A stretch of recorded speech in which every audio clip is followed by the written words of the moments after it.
So if you are familiar with my content, right, you would know that I'm on a mission of building a seven-figure brand within 1,000 days. And I've been in the process of, building my own brand and helping others build their brand in the process since July 2024, I would say. That's when the whole journey started, when I left my full-time role and, started to pursue freelancing to begin with. And then I realized that I wanted to effectively build something bigger and establish myself as a, you know, renowned brand strategist in the UK and beyond, God willing.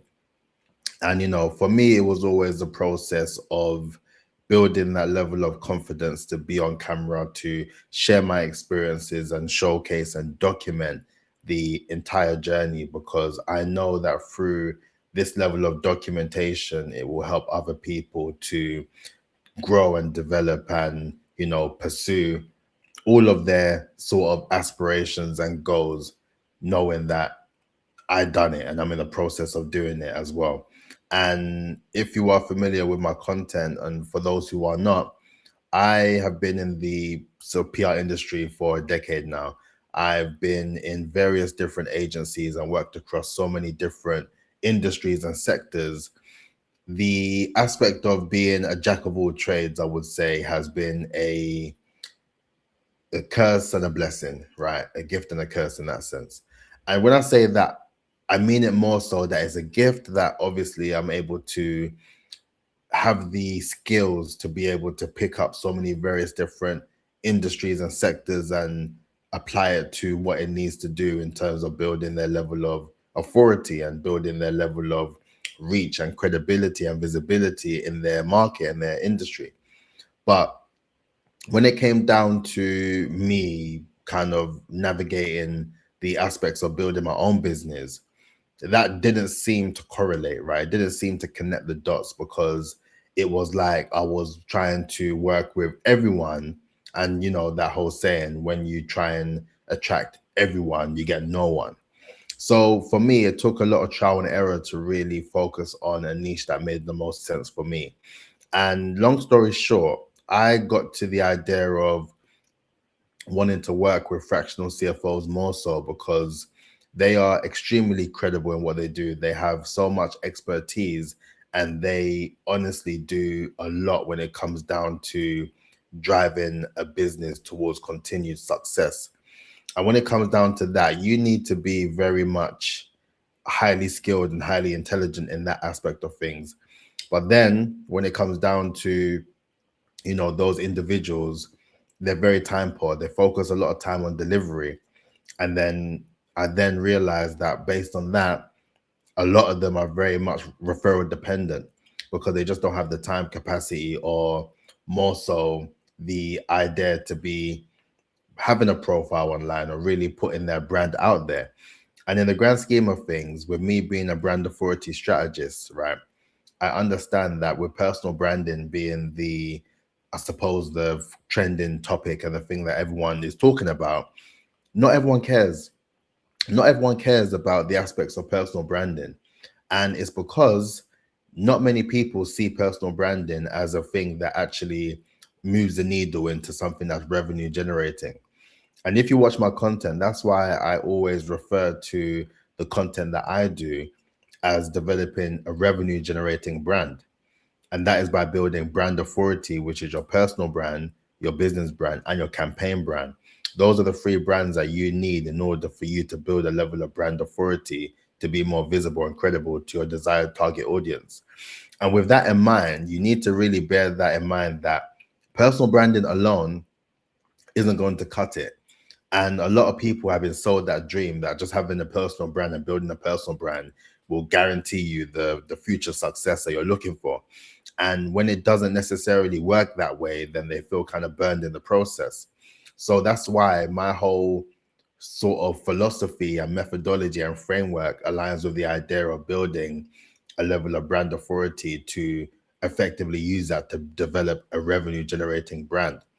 So I say all this to say that with me doing all the research to get to that particular place in my sort of journey, to now have an understanding of who my target audience is, more so my ICP, my ideal client persona. Then it was more so a point to think, okay, now that I'm aware of this particular issue, this particular pain point, now I need to position myself as a painkiller. I need to position myself as a key person of influence and the obvious choice, as I talk about in my videos, and apply that into the realm of fractional CFOs and the finance world in general in that regard.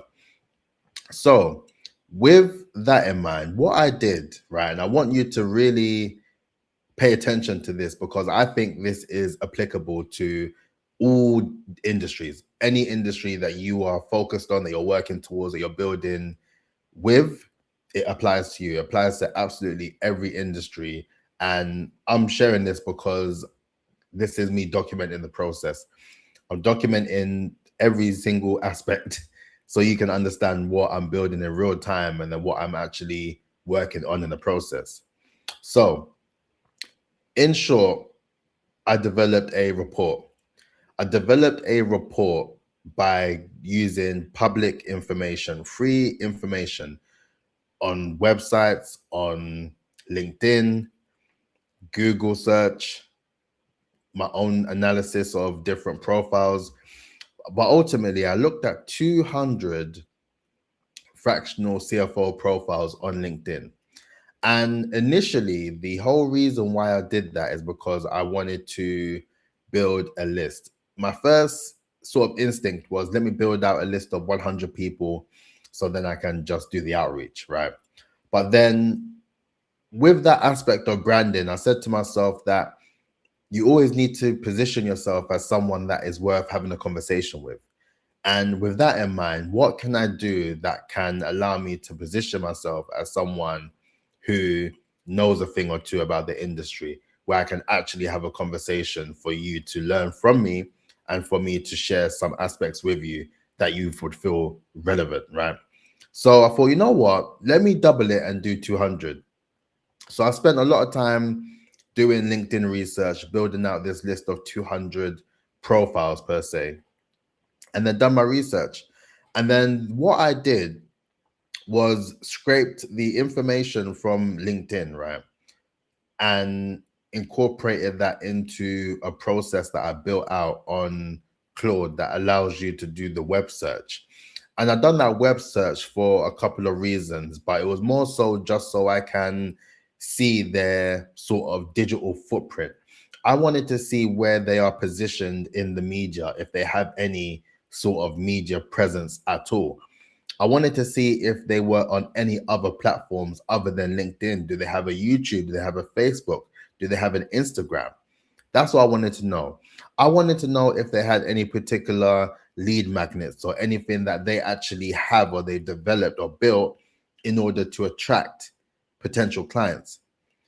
I've done all that research. And then I compiled it into a full research report, right?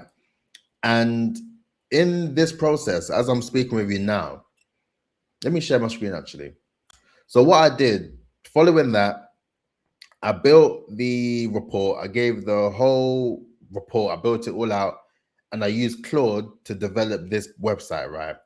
And this website is the preliminary findings of the report. So as you can see, it's called Beyond Referrals, the Fractional CFO Authority Report 2026. And you know what? Based on me even starting this, I could effectively use this as an annual report and update it every year with new findings and new aspects of the world of fractional CFOs and the aspects of, you know, how they are able to build more authority in their space to be more visible, right? So as you can see, a review of 200 fractional CFOs and finance director profiles across the UK market, what the gap between private expertise and visible authority looks like, and what the strongest profiles did differently, right? So with that, I built this website, honestly, just myself. I just done it myself.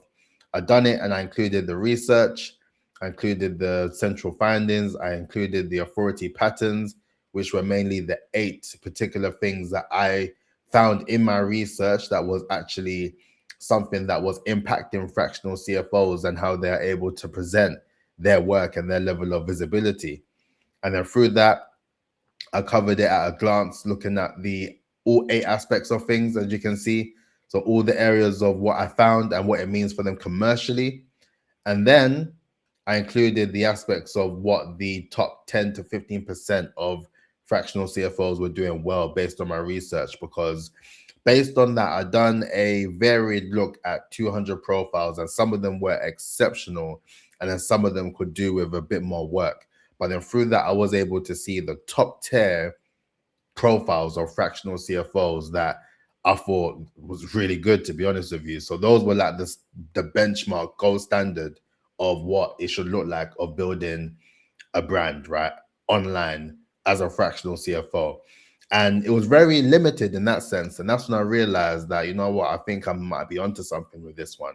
So with that, I mentioned what the most experienced ones were built, right? What they built based on that. So they were not the most experienced, they were the most deliberately built, right? And it was intentional with how they built it.